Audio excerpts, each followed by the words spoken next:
Hello everyone जय Jagannath welcome back to my mini blog. आज आम मॉर्निंग रो बाहर जीवाई माँ को दर्शन करने माने माँ श्री गौरचंडी दर्शन करने एत मॉर्निंग आम कहीं बाहर आज माँ कौन स्पेशल अच्छे मुझे आपको वीडियो लास्ट जनइबी। तो से आप वीडियो को बिल्कुल भी स्क्रिप्ट करेंगे, पूरा आरंभ शेष जाए देखिए। आम कौ रूट देकी जाऊँ आपड़ जदि जानते आपड़ मत कमेंट निहाती जनइबे।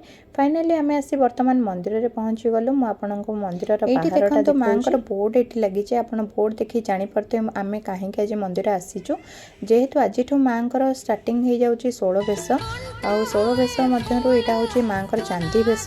मुझे 2 वर्ष है माँ को दर्शन करने आसूँ आपन को भी कहि आपन भी आसतु माँ को दर्शन करके जातु। हस्बैंड किंतु सब वर्ष आसते ये दर्शन करके जाते माँ को। तो सी ही मत कही चल माँ को दर्शन करके आसवे बोली।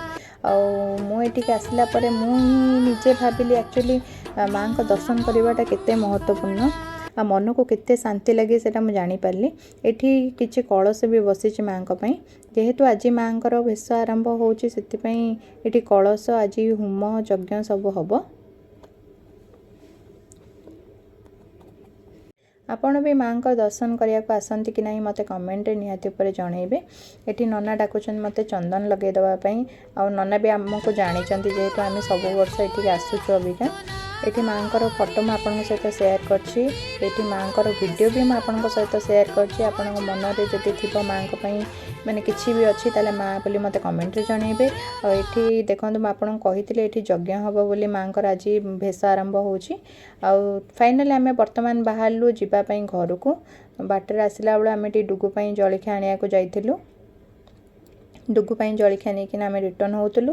तापर आम गलु टिके कटक चंडी मंदिर रे वीडियो कि फोटो उठेबा अलाउ नहीं।